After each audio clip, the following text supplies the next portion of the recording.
The Clippers are always injured. Injuries are happening left and right. And there's always a fraud out there. This is Hoop Talks.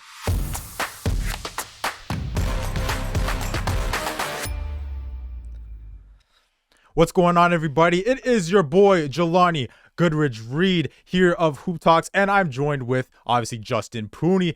No Noor today. Noor Zainab is in Las Vegas. City of Sin. Yeah, Sin City. She's vibing out with, Jimmy Garoppolo. I told her to go to the guys. casino and put all the money on red for me. She refused to do that. Really? I was trying to get her to, give me a bag Right. to come back and school and do it. I feel that, man. I'm sorry. No friends in the industry, man. No friends in the industry. I say it all the time. Drake said that, actually. But, Justin, there's so much happening in these playoffs, obviously. But let's go to LA. Yes. And no, I'm not talking about Not the Lakers. Lakers. The Clippers, man. Man, more injuries for these guys. We obviously knew that Paul George wasn't going to be out there with his knee injury. And then Kawhi Leonard was not available for game 3. We thought that he'd be back for game 4. No, not the case. And it looks like he's probably done, right, with that knee. So, Justin, he did put up 38 and 31 in games 1 and 2. He was balling, right? But I want to get your take on this. The Clippers, just as a whole. They're cursed. What has happened here? They're cursed, man. That's as simple as that. The Clippers are a cursed franchise, and maybe it's because they play in the Staples Center and they're to share a place with the Lakers, and they will never overcome that shot. Maybe when they go to the Inuit Dome and they have all those toilets, they can officially flush. They can flush all those bad omens from the Staples Center. But dude, the Clippers are cursed, man. Like Lob City never panned out. Consistently playoff choking. This era of the Clippers, consistently injured, can never stay healthy. Kawhi Leonard looked like he was going to be 2019 Kawhi Leonard, one of the best players, if not the best player on the planet Earth, right? And he gets hurt. And the series is over. Russell Westbrook is basically carrying this team on his back. Yeah. And he's playing great, but the Phoenix Suns are way too good. And even if it was just Kawhi, I still think they would have a chance to win this series. And if Paul George was there, right, they would have probably won this series, but same thing, different year.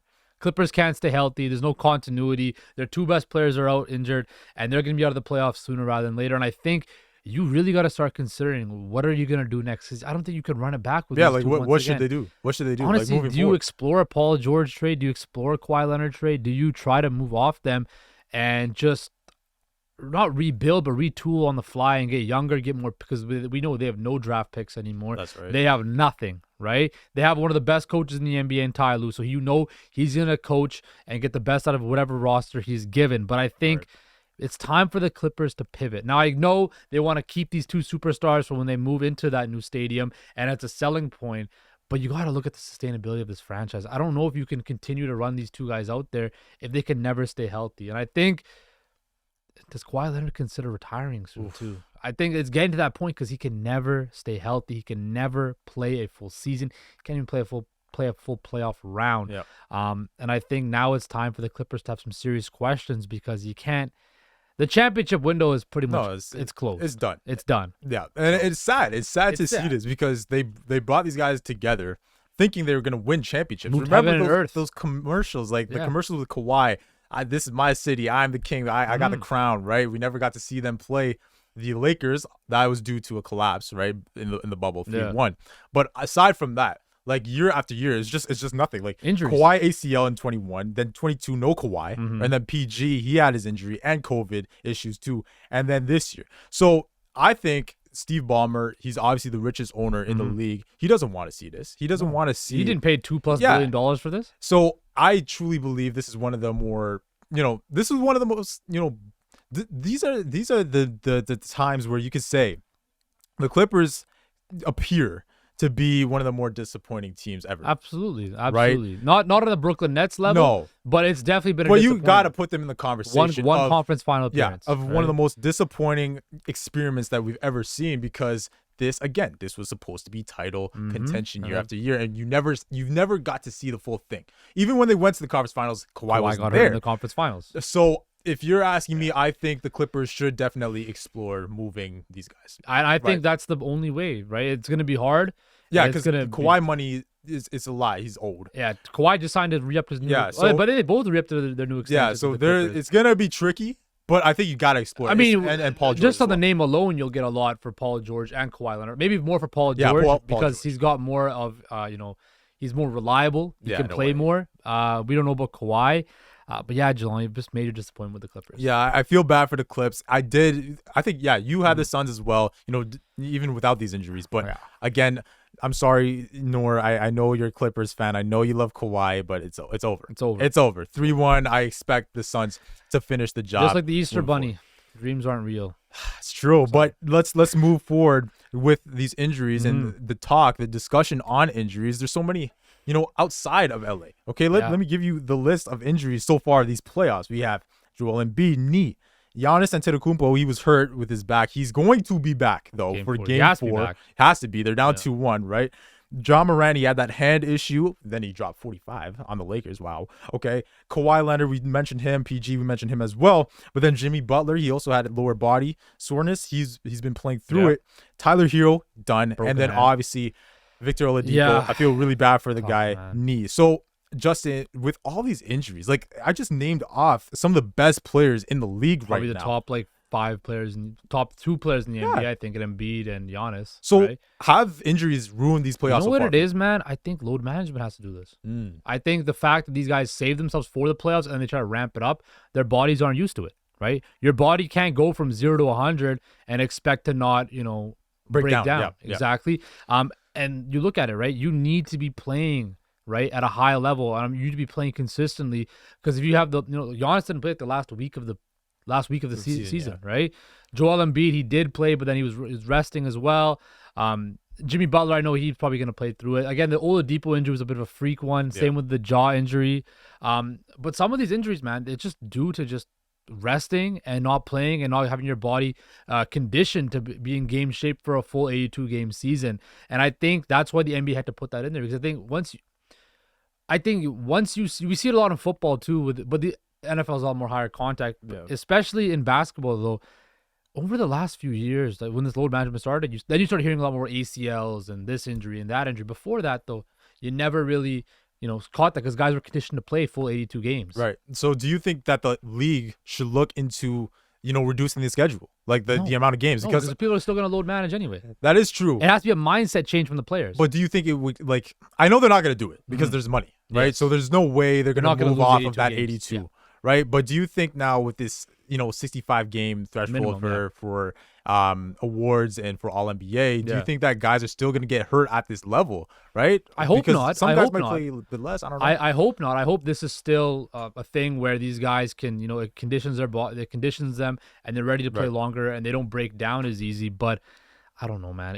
You can never tell with the bodies. These are big individuals, right? You look at a guy like Zion, he can never get right. I know. So with the NBA and stuff like that, it's really just got to be, how do we make sure our players are best equipped and best conditioned to play a full season, a full playoff? Because it hurts the ratings, which hurts the pockets of the owners and the pockets of the players at the end of the day too. So I think it's something the NBA mixed all up on the stuff. So the NBA has to really, nip in the butt. And I think having players play more might be the solution for that. Yeah, and it's also because they don't practice, right? The practicing is just nothing anymore. They don't do that. So I think that could be a problem as well. I just think, at this point, you're looking at other leagues, right?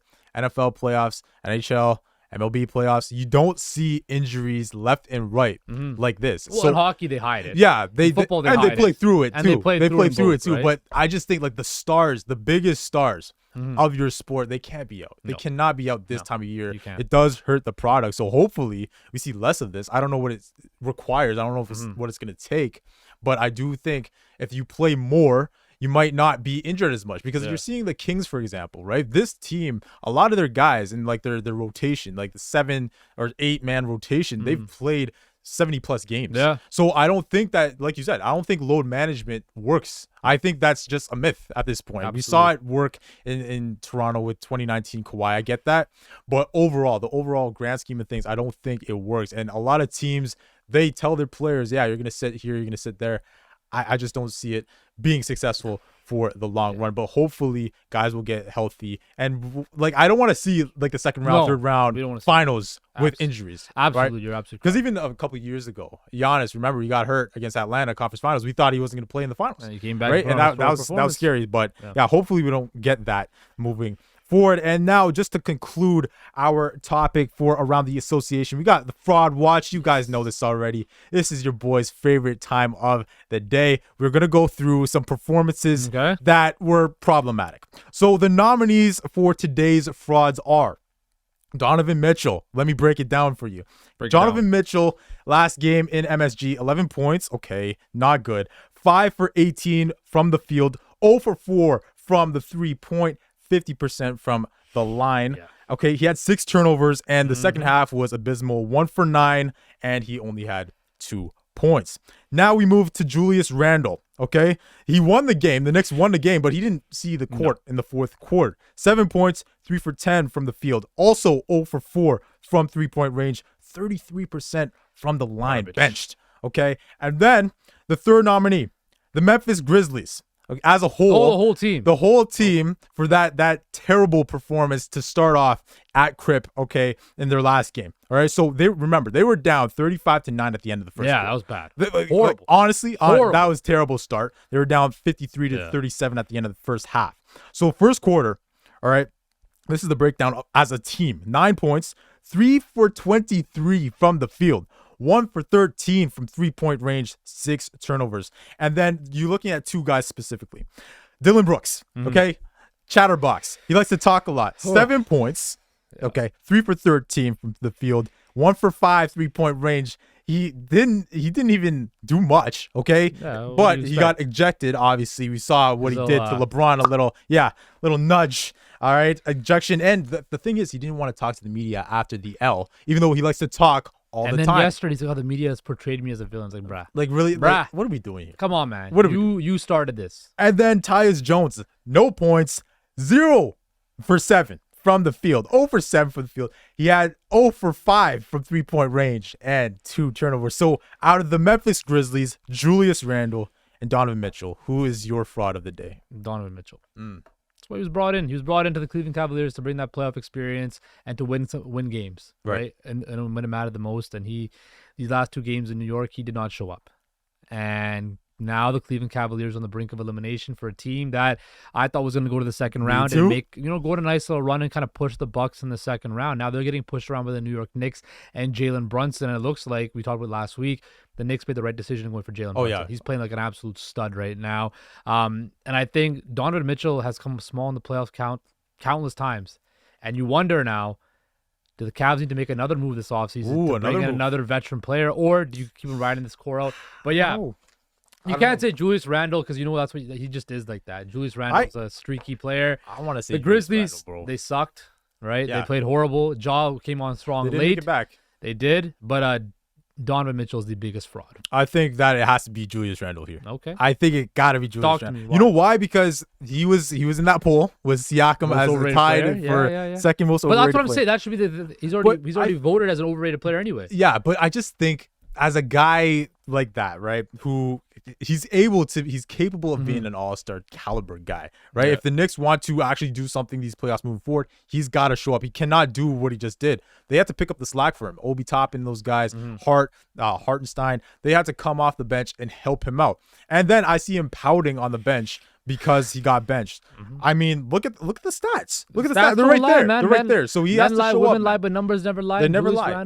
So I get what you're saying about Spida. I think he's gonna be better. Okay, because we've seen him put up 30 and 40 in the playoffs. Put up 70 right? Yeah. In a game. So I think he'll be fine in Game 5, right, in Cleveland. But I'm looking at Julius Randle. Okay. Because if the Knicks want to actually have some serious aspirations in the Eastern Conference, he cannot do this. He cannot be a guy that folds in the playoffs. And we've seen it before, 2021. Yep. What happened against Atlanta? You know what I'm saying? So your fraud is Donovan Mitchell. My fraud of the day is Julius Randle. Stop pouting, bro. It's okay. Y'all won the game. 3-1, orange and blue skies. But that is all. That is all for today. Noor, again, she will be back on Wednesday for more NBA talks here. Justin Pooni, thank you very much, sir, for being here. It's your boy, JGR. That is Jiggy J to you. I will see you next time.